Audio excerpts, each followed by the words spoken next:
Alors ce matin, vous avez vu que je vous propose un sujet qui est un texte qui est rempli de contrastes. De contrastes, c'est vraiment des situations opposées qui se rencontrent dans un même texte. Et j'ai donné comme intitulé découragement et émerveillement. Et il se trouve que dans ce texte-là, les deux mots se suivent, les deux situations se rencontrent. Alors avant ça, et je connais quelques-uns d'entre vous, mais il y a beaucoup de monde que je connais pas. Je voudrais simplement resituer, peut-être contextualiser le texte que nous allons lire ce matin. Alors c'est un texte qui est très connu. C'est un texte qui est très connu, et l'image qu'on a de ce texte, c'est souvent une barque remplie de poissons, ou des filets qui débordent de poissons. Donc c'est un texte, je pense, que vous pensez déjà au texte que nous allons lire dans Luc 5. Mais avant ça, peut-être simplement rappeler que il y a quelques semaines, nous avons donc fêté Noël. Vous avez sans doute fêté Noël ici à Épinal. Et puis nous avons donc fêté finalement la venue de Dieu sur terre et Dieu devenu homme en Jésus-Christ. C'est ça le message de Noël. Dieu vient à la rencontre de l'humanité. Donc on a fêté la naissance de Jésus, Jésus bébé, Jésus dans la crèche. Mais Jésus a grandi, et quand on lit l'Évangile, on voit Jésus qui grandit, qui à un moment donné, on n'a pas beaucoup d'éléments quand il était tout petit, mais à un moment donné, quand il commence à devenir ado, on a quelques éléments. Et puis plus tard, il apprend le métier de son père, qui était charpentier, de son père terrestre, qui est père d'adoption, qui était charpentier. Et puis c'est à l'âge de 30 ans qu'il a commencé son ministère, et qui a commencé effectivement à faire des discours. Et puis il est intervenu dans les synagogues, les équivalents d'églises de l'époque. Il est intervenu dans les synagogues, et puis de plus en plus, il est intervenu en faisant des discours, et des foules venaient à lui. Alors pourquoi les foules venaient à lui? Parce que il avait quelque chose d'important à leur partager, et ils avaient soif d'entendre Jésus. Donc Jésus commençait à être reconnu. Tout ça, c'est avant notre texte d'aujourd'hui. Jésus commençait à être reconnu en tant que orateur que l'on allait écouter, et on se déplaçait en foule pour écouter Jésus parce que il disait des choses qui faisaient du bien. Donc Jésus était identifié comme un orateur. Par contre, il n'avait pas encore complètement mis en place son équipe, ses disciples qui allaient le suivre. Et c'est là que commence notre texte. Et donc ce que je vous propose, c'est de parcourir ensemble ces 11 versets, et on va s'attarder simplement sur quelques éléments de ce verset. On parlera finalement très peu des poissons. On parlera très peu des filets. Mais on parlera de quelques autres richesses de ce texte-là. Donc, si tu veux bien, Théo, on peut passer à la diapo suivante. Voilà, donc ça c'est le texte que nous allons lire, donc un texte riche de contrastes. Comme Jésus se trouvait auprès du lac de Génézareth et que la foule se pressait autour de lui pour entendre la parole de Dieu, donc on est bien Jésus, l'orateur, qui finalement rassemble les foules. Jésus vit au bord du lac 2 barques, d'où les pêcheurs étaient descendus pour laver leurs filets. Il monta dans l'une de ces barques qui était à Simon qui plus tard allait devenir l'apôtre Pierre, que l'on connaît, dont on parle dans le Nouveau Testament. Et il le pria de s'éloigner un peu de terre. En fait, il s'éloigne un peu pour ne pas être trop pressé par la foule, parce que la foule est nombreuse, on l'imagine bien, sur le rivage. Et Jésus s'avance un peu, et de là, il enseigne la foule. Là, pareil, ce matin, on parlera pas de cet enseignement qu'il leur a donné. De toute façon, le texte nous dit peu ce qu'il enseignait précisément à ce moment-là. Puis il s'assied de la barque, il enseignait la foule. Voilà. Lorsqu'il eut cessé de parler, donc à la fin de son discours, donc on imagine bien, je crois qu'il faut qu'on se représente la situation. Jésus fait une conférence. La foule est là, et à la fin, généralement, on est un peu épuisé par la conférence qui a été donnée. Et puis, Jésus, finalement, il se met à parler à ce Simon, qui lui a prêté sa barque. Et il lui donne un ordre. Alors ça, c'est un premier point qu'on va aborder ce matin. Avance en pleine eau et jetez vos filets pour pêcher. Mais on y reviendra tout à l'heure. Simon lui répond, Maître, nous avons travaillé toute la nuit sans rien prendre, mais sur ta parole, je jetterai le filet. Alors ça, c'est le mot d'ordre de l'église de Nancy cette année, c'est la fin. Sur ta parole, je jetterai le filet. On va voir tout à l'heure ce que ça peut signifier pour nous aujourd'hui. L'ayant jeté, ils prirent une grande quantité de poissons et leur filet se rompait. Ils firent signe à leurs compagnons qui étaient dans l'autre barque de venir les aider. Ils vinrent et ils remplirent les deux barques au point qu'elles enfonçaient. Et je crois qu'on a tous vu à un moment donné cette image-là de cette pêche miraculeuse. C'est le titre qu'on donne à ce passage, avec effectivement une barque, des filets, et même que la barque, elle est presque en train de couler tellement il y a de poissons qui ont été attrapés. Et puis la suite de texte dit, quand il vit cela, Simon-Pierre tomba aux genoux de Jésus et dit, Seigneur, retire-toi de moi car je suis un homme pécheur.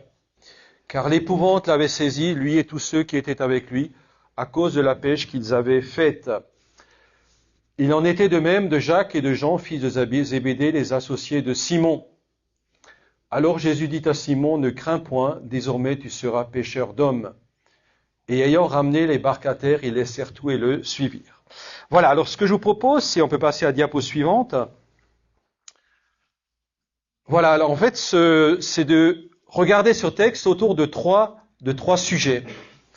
Le premier, c'est un ordre inattendu et déstabilisant.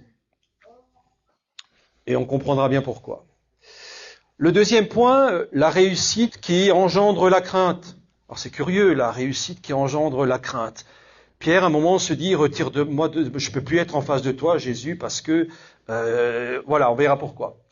Et le troisième point, une vocation à portée mondiale.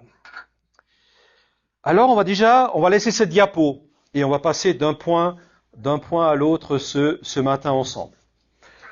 Alors, sur le premier, un ordre inattendu et déstabilisant.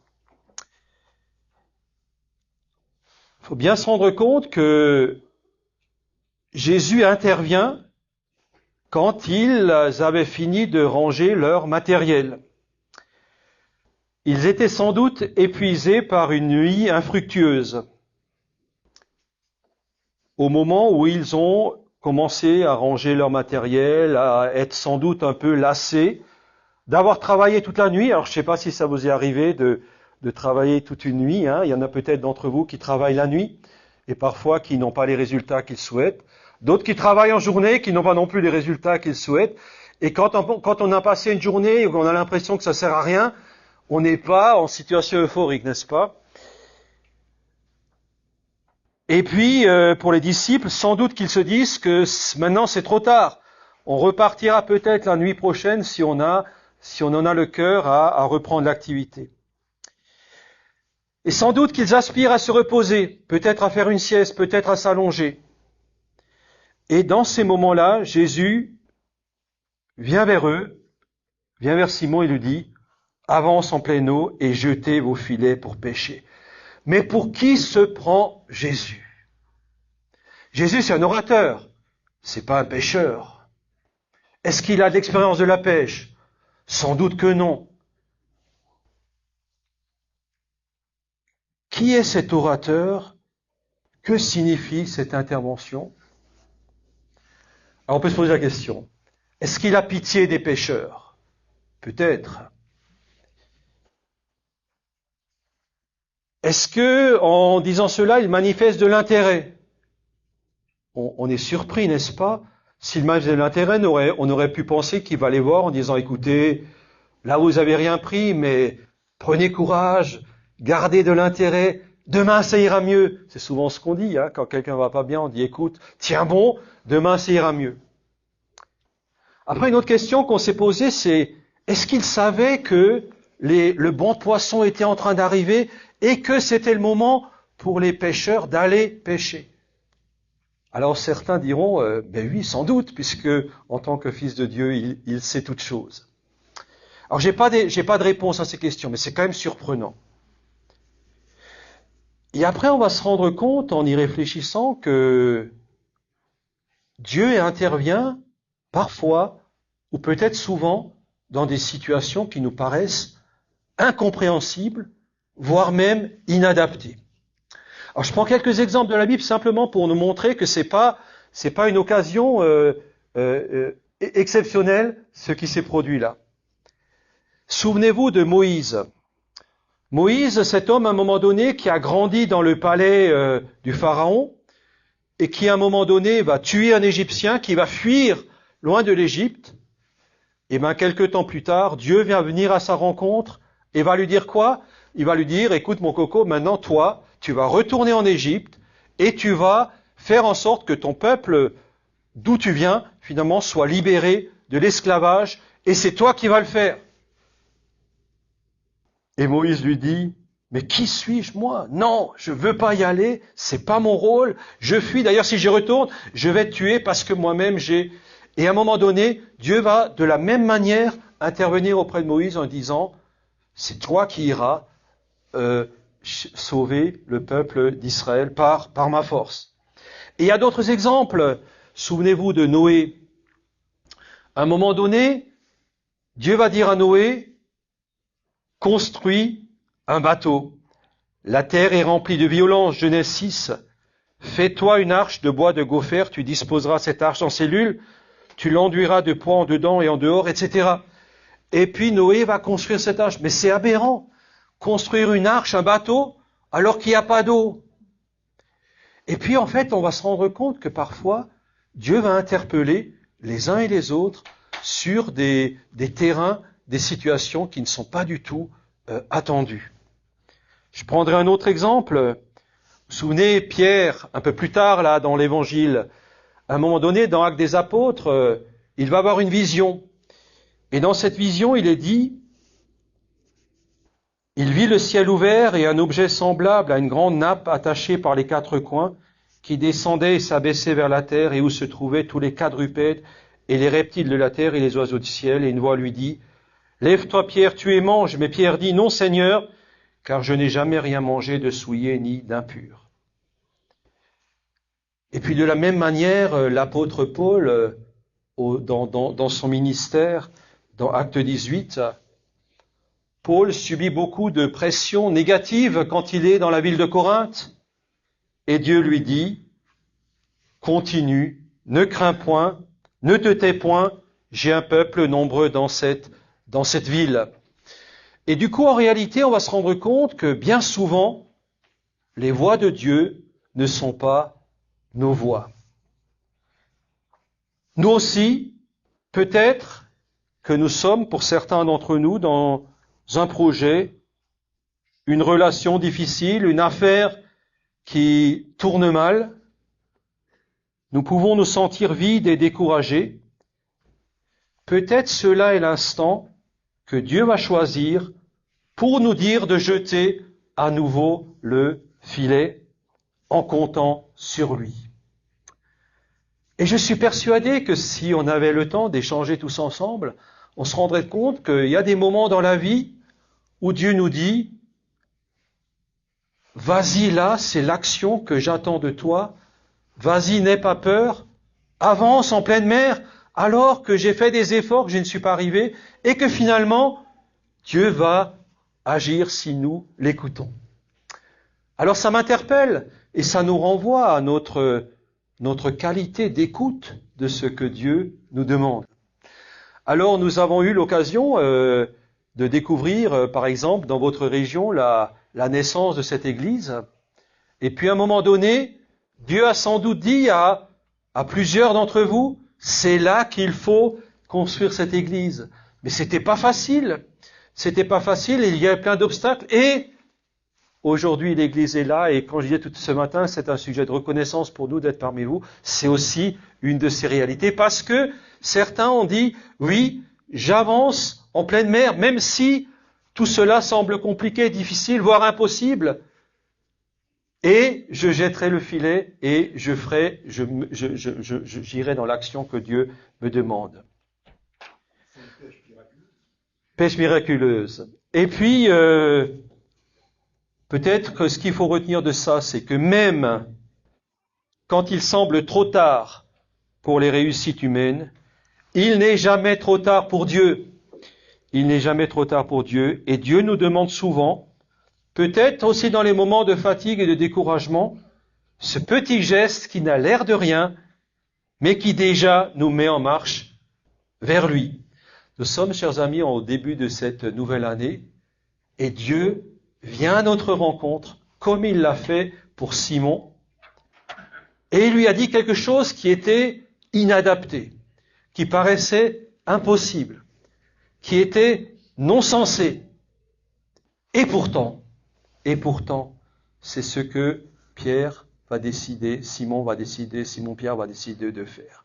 Alors je crois ce matin, chers frères et sœurs, en ce début d'année 2026, dans des situations complexes, inattendues, impossibles, Dieu vient à notre rencontre, il vient à ma rencontre, et il me dit, avance en pleine mer et jette le filet.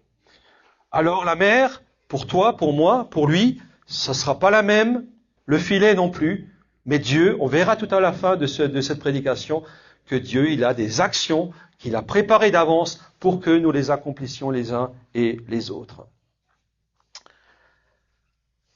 Alors après cette injonction, alors injonction c'est un terme très fort, hein.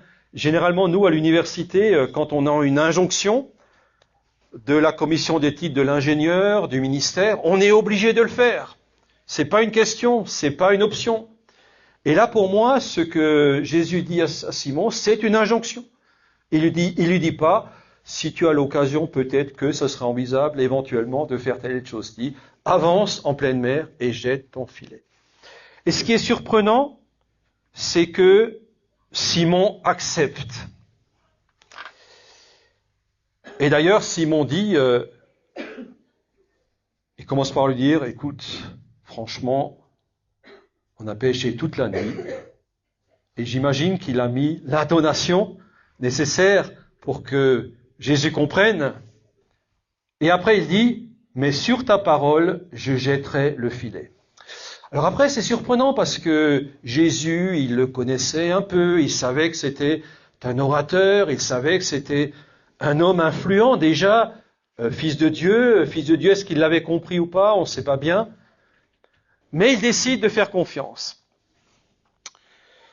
Alors Simon relève le défi, et là écoutez bien, parce que la parole de Jésus se fait plus forte que toutes ses évidences, plus sûre que ses doutes, plus impérieuse que son découragement. Et parce que par la foi, ou du moins par sa confiance dans le Maître, il a su dépasser les limites de son bon sens trop humain, et finalement la pêche va dépasser ses espérances. Et là aussi, et on ne va pas s'attarder longtemps, mais parfois, ce sont nos raisonnements, parfois ce sont nos évidences qui vont nous empêcher de croire. Hier après-midi, en discutant avec Virginie, elle me parlait d'une collègue qu'elle connaît et qui lui disait qu'elle ne veut pas que ses enfants aient un enseignement religieux, quel qu'il soit. Et c'est à elle de leur donner. Ça veut dire qu'elle semble connaître la vérité elle-même, puisque par ailleurs, elle n'est pas suffisamment fondée. Mais en réalité, bien souvent, ce sont nos évidences, ce sont notre bon sens qui prennent le pas sur ce que Jésus veut nous dire ou ce que Jésus nous dit. Mais Pierre a confiance et il avance. Ça, c'était le premier point. Alors, on va arriver sur le deuxième point. La réussite qui engendre la crainte. Alors, normalement, situation normale, quand vous avez une belle réussite, et vous en avez eu, peut-être à l'école, peut-être le jour où vous avez passé le permis de conduire. Alors j'ai le souvenir, pour moi, c'était une réussite. Peut-être vous avez eu d'autres réussites dans la famille. Peut-être vous avez eu d'autres réussites vraiment marquées. La réaction, c'est quoi? C'est pas la crainte. La réaction, c'est la joie, c'est la fête. C'est peut-être le champagne. Hein. Et c'est vrai que dans mon travail, lorsqu'on réussit quelque chose qui n'était pas facile à atteindre, on fait la fête.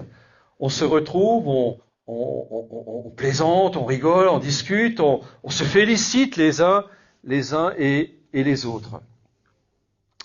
Ben là, c'est pas le cas. Là, c'est pas le cas. Et puis, quand on revient sur le texte, on voit bien qu'après cette nuit de labeur infructueux, des filets vides, là, il y a un truc qui est trop grand pour être vrai. Qui est trop grand pour être vrai. Le filet se déchire, les bateaux s'enfoncent, et Simon, le pêcheur professionnel, n'a jamais vécu une situation comme celle-là. C'est un peu comme si, demain matin, tous les locaux là que vous êtes en train de réaménager sont finis d'un coup. Que finalement, la salle là, d'office, elle est renouvelée avec tous les nouveaux équipements, tous les nouveaux matériels, etc. Ce serait bien, hein? Mais si ça se produisait, quelque part, on se dit, c'est pas normal. Il y a quelque chose d'extraordinaire qui vient de se passer. Et en fait, ce qui vient de se passer pour Pierre, c'est que là, en tant que professionnel, il s'est dit, ce que je vois là dépasse l'entendement. C'est pas normal. Et subitement, et vous avez vu, c'est quoi la principale différence dans la manière dont il a parlé de Jésus? Est-ce que quelqu'un l'a noté? Tout à l'heure, on parlait de maître, et là, on parle de Seigneur. Et à un moment donné, Simon s'est dit, finalement, là, je suis au-delà, en face de quelqu'un qui représente bien plus qu'un maître à penser, qu'un très bon orateur. Je suis finalement en face de Dieu. Et dans ces moments-là, Simon a réalisé qu'il était en face de Dieu, et face à la puissance de Jésus, Simon est saisi de stupeur et de crainte, et il va dire, « Éloigne-toi de moi, Seigneur, car je suis un homme pécheur. » En fait, il reconnaît la majesté divine, mais aussi sa propre indignité. Et c'est vrai, et peut-être vous avez eu l'occasion de le vivre, et si ce n'est pas le cas, je vous invite à vous rapprocher de Dieu. Quand on se rapproche de Dieu, on se rend compte que finalement nous sommes non pas des pécheurs, mais des pécheurs, et que nous sommes indignes d'être en présence de Dieu. Et quand on est en face de Dieu, de la lumière de Dieu, et tout à l'heure on chantait « Ta splendeur m'éblouit », et aussi le chant « En toi je sais qui je suis », et quand on se rapproche de Dieu, on se réalise que nous sommes des pécheurs indignes, et que notre cœur est tourné vers le mal. Tout à l'heure, Simon lui disait Maître, maintenant il appelle Seigneur. Il a bien perçu la majesté de Dieu en Jésus, mais c'est encore pour lui une majesté qui éloigne. Alors est-ce qu'il est bien, quand on se sent pécheur devant Dieu, finalement, de s'éloigner de Dieu? Et là encore, c'est pas nouveau. Il y a d'autres personnages de la Bible, et probablement les uns et les autres parmi nous, qui à un moment donné, quand on était en face de Dieu, on s'est rendu compte de notre état de pécheur et de notre indignité face à Dieu. Prenons l'exemple d'Adam et Ève. D'Adam et Ève, ces premiers personnages. Une fois qu'ils ont désobéi, qu'est-ce qui s'est passé? Dieu est venu à leur rencontre et ils ont dit, Genèse 3:10, ils se sont cachés, et Adam a dit, j'ai eu peur parce que je suis nu et je me suis caché. L'apôtre Paul, quand il a été interpellé directement par Jésus, il dira plus tard dans son ministère, je suis le moindre des apôtres parce que j'ai persécuté l'Église de Dieu.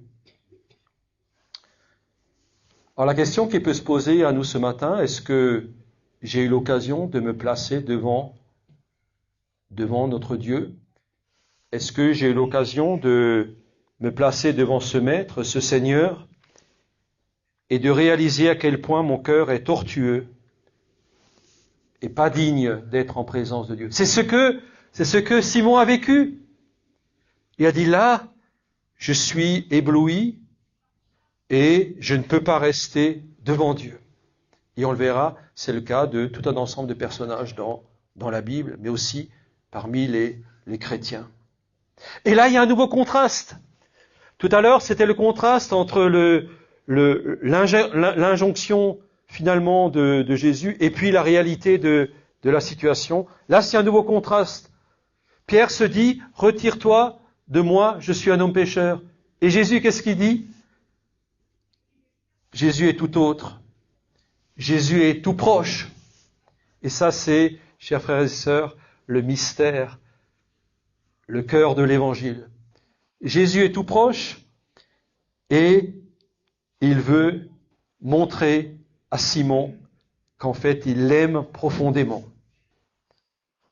C'est pourquoi Jésus va écarter la peur et va lui dire, ne crains pas ou n'aie pas peur. Si une petite voix te dit ce matin que tu ne mérites nullement de rencontrer ton Dieu, tu es trop mauvais pour être en présence de Dieu. Cette petite voix dit vrai, mais ce qu'elle ne dit pas, c'est que Jésus-Christ t'aime et Jésus-Christ t'accueille. Il dit, ne crains point, viens vers moi. Et ça, c'est extraordinaire. C'est extraordinaire. Jésus lui dit, ne crains point, et finalement, il l'accueille. Il l'accueille, notre Simon. Alors, j'imagine Simon tout bouleversé et puis finalement, il va passer du découragement à l'émerveillement, d'où le titre de ce message. C'est cela l'évangile. Et il y a une autre situation que je voudrais rappeler ici, et qui finalement se rapproche de celle-ci, c'est, vous savez, au moment donné où Jésus est crucifié, et qu'il y a le brigand en face de lui qui dit, de toute façon, moi je ne mérite rien. Ça se rapproche un peu de ce que Simon disait. Et Jésus lui dit, et ce brigand dit à Jésus, souviens-toi de moi quand tu viendras dans ton règne. Et Jésus lui répond, je te le dis en vérité, aujourd'hui tu seras avec moi dans le paradis. Et chers frères et sœurs, quelle que soit notre impression de Dieu, peut-être notre reconnaissance du caractère indigne qui nous caractérise, eh bien Jésus nous dit, ne crains point, n'aie pas peur, viens vers moi. Et là, c'est un contraste extraordinaire. Et on peut passer du découragement à l'émerveillement parce que, et ça a été rappelé tout au long de l'introduction de ce temps de culte, nous sommes aimés et nous sommes accueillis par Jésus qui nous tend la main, ce matin. Alors on va passer au troisième point, une nouvelle vocation à portée mondiale. Alors en fait, je vous dis juste pourquoi je parle de portée mondiale, enfin je vous le dirai tout à l'heure. Le texte ici ne parle pas de portée mondiale, mais on verra pourquoi j'ai introduit ce point-là. Et Jésus, non seulement il l'accueille, mais il lui confie une nouvelle mission. Et puis il va encore être pécheur. On ne va pas mélanger un pécheur et pécheur, même si Pierre est encore pécheur par moment parce qu'il a besoin de progresser, de comprendre, d'être pardonné, de se remettre en route, etc. Et en fait, Simon Pierre, il va continuer d'être pécheur, mais il va changer de bateau. Et en fait, le nouveau bateau, c'est quoi? Ça va être l'Église. Ça va être l'Église.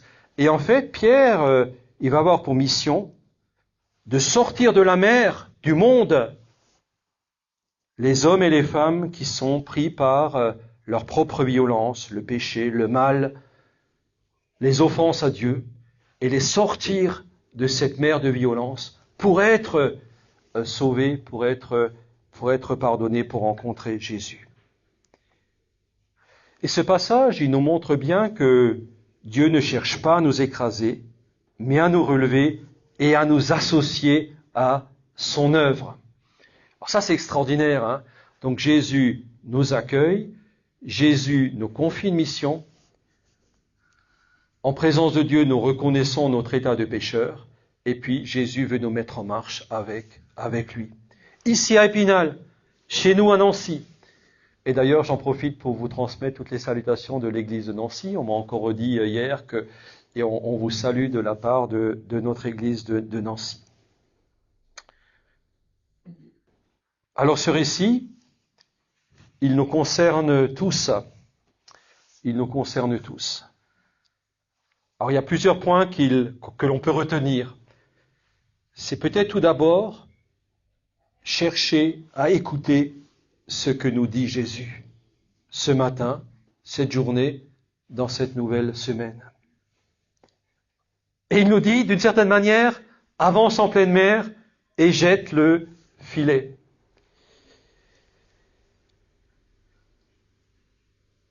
Ce que nous pouvons aussi retenir de ce passage, c'est reconnaître l'œuvre de Jésus dans nos vies, accepter son appel. Alors vous l'avez bien compris, avec Simon, Dieu ne cherche pas des saints parfaits, mais des cœurs ouverts. Des cœurs prêts à prendre le risque de saisir la main de Jésus. Prêts à se laisser transformer et à participer à cette mission. Je rajouterai que l'appel de Dieu est unique pour chacun. Vous avez bien vu là, Dieu va utiliser par Jésus le côté, la pêche de poissons pour lui parler. Dans ma vie, Dieu ne m'a jamais parlé à travers de la pêche de poissons. Et sans doute que dans votre vie, Dieu ne vous parle pas de cette manière non plus. Mais Dieu va trouver le bon angle, la bonne parole pour chacun et chacune d'entre nous, pour que nous puissions l'entendre et puis finalement avancer avec lui. Il s'agit de se mettre en route à son écoute pour découvrir ce qu'il attend de nous dans notre vie quotidienne ou dans un engagement plus radical. J'avais eu l'occasion de connaître Raphaël au temps où il était encore salarié d'une entreprise, alors j'ai oublié laquelle, mais voilà. Et puis à un moment donné, il a senti cette voix qui lui disait il y a là un engagement plus radical à devenir pasteur. Voilà, c'est un exemple. Mais pour d'autres personnes, pour vous et pour moi qui ne sommes pas pasteurs, c'est un autre engagement plus particulier, peut-être différent, que Dieu attend de nous. Mais il attend de chacun d'entre nous qu'on suive un peu sa parole dans notre vie quotidienne. Acceptons dans la confiance de partir au large, de donner de la largeur à nos vues étroites et d'élargir notre existence au service et au don de soi. L'essentiel est de laisser le Christ nous conduire en haute mer jusqu'où il veut. La pêche suivra à l'heure de Dieu. Alors, je voudrais quand même citer ce dernier verset, ou ces deux derniers versets dans Éphésiens 2, 8 à 10. Et ce sont deux versets qui m'encouragent beaucoup depuis plusieurs semaines. Alors le verset 8, il dit, alors ça a déjà été dit ce matin, donc là je ne fais que répéter, c'est par la grâce que vous êtes sauvés, nous n'avons pas de mérite, par le moyen de la foi, et cela ne vient pas de vous, c'est le don de Dieu. Voilà. Donc si nous sommes sauvés, c'est la grâce et c'est le don de Dieu. Et après, le verset 10. Et c'est celui-là qui m'encourage également, après être sauvés, car nous sommes son ouvrage, ayant été créés en Jésus-Christ pour de bonnes œuvres, que Dieu a préparées d'avance afin que nous les pratiquions. Là, en l'occurrence, dans l'exemple qu'on vient de lire dans Luc 5, Jésus savait qu'ils allaient prendre beaucoup de poissons, il savait que leur barque allait débarquer, il savait qu'ils allaient être déstabilisés, peut-être inquiets, et puis émerveillés, tout ça il le savait. Mais en réalité, Jésus sait déjà précisément quelles sont les œuvres que ici, votre Église Épinal, va accomplir dans les jours, dans les mois, dans les années qui viennent. Il le sait déjà, elles sont préparées d'avance. C'est des œuvres que Dieu a préparées d'avance. Du coup, mais ça va nous enlever de l'inquiétude. Pourquoi ? Parce qu'en réalité, ce n'est pas mon œuvre, ce n'est pas l'œuvre du pasteur, ce n'est pas l'œuvre de chacune et chacun d'entre vous, c'est l'œuvre de Dieu. Et nous sommes invités à nous inscrire dans l'œuvre de Dieu avec les talents, avec les caractéristiques, avec les points faibles, les points forts que Jésus nous a donnés. Et du coup, en réalité, si j'écoute la parole de Dieu, Dieu va faire son œuvre en moi, comme il l'a fait pour Simon. Simon, en fait, ce qu'il avait à faire, c'est prendre sa barque, aller au large, jeter le filet, et c'est des choses qu'il savait faire, n'est-ce pas ? Et puis il a pris plein de poissons. Et plus tard, Dieu l'a équipé pour qu'il puisse faire une autre mission, pour qu'il puisse changer de bateau, pour qu'il puisse devenir pêcheur d'hommes. Alors ce matin, en ce début d'année 2026, je suis très encouragé par ce texte biblique. Je suis très encouragé parce que Dieu connaît précisément chacune des situations qui sont les nôtres. Aujourd'hui, par exemple, il est normal qu'aucun d'entre vous ne sait ce que j'ai vécu la semaine dernière. Puis de la même manière, je ne sais nullement ce que les uns et les autres ont vécu la semaine dernière. Par contre, Dieu le sait. Dieu le sait. Et Dieu vient à la rencontre. Jésus aurait pu faire l'orateur fatigué qui va se reposer. Jésus a vu Simon, il est allé le voir et il l'a rencontré sur le terrain qui était celui de Simon. Et Jésus vient me rencontrer sur le terrain qui est le mien. Et ça, c'est super encourageant. Super encourageant. Il sait dans quelle situation je suis, tu es, nous sommes, et il vient nous rencontrer dans cette situation. Et dans cette situation-là, il veut nous faire découvrir son œuvre et ce qu'il veut faire, et la manière dont il veut nous impliquer dans son œuvre. Alors là, c'est extraordinaire. Nous avons un patron extraordinaire, nous avons un Dieu extraordinaire, nous avons un maître qui veut devenir le Seigneur de nos vies. Voilà, je vais m'arrêter là-dessus. Je vous propose de prier ensemble pour que ces encouragements puissent être des encouragements pour chacune et chacun d'entre nous ce matin. Oui, Seigneur notre Dieu, nous voulons te remercier pour ce texte, te remercier pour cette manière dont Jésus est venu à la rencontre de Simon. Te remercier, Seigneur, pour cette pêche miraculeuse qui a permis à Simon de réaliser que tu n'étais pas simplement un maître, un orateur, mais le roi des rois, le Seigneur des seigneurs. Te remercier, Seigneur, de ce que, malgré l'attitude de Simon-Pierre, qui a reconnu son péché, tu l'as accueilli. Et de la même manière, Seigneur, tu nous accueilles chacune et chacun ce matin. Et Seigneur, oui, nous voulons prier que chacune et chacun ce matin puisse venir à ta rencontre, puisse réaliser que tu nous attends, que tu nous aimes, que tu veux notre bien. Nous voulons aussi prier, Seigneur, que nous puissions écouter ta voix. Et pour que, de la même manière que Pierre, nous puissions suivre ton appel, même s'il nous paraît surprenant, même s'il nous paraît peu réaliste. Et Seigneur, nous voulons prier que toi-même tu puisses faire ton œuvre dans nos cœurs, dans nos vies, dans nos familles, sur cette ville d'Épinal, dans nos églises. Seigneur, nous savons que tu as tout préparé d'avance. Et Seigneur, oui, nous voulons te remercier pour ce que tu as préparé d'avance pour cette église. Nous voulons te remercier pour ce que tu as préparé d'avance pour l'église de Nancy, de ce que tu as préparé d'avance dans nos vies des uns et des autres. Et voulons te dire notre reconnaissance pour cela, en Jésus-Christ. Amen.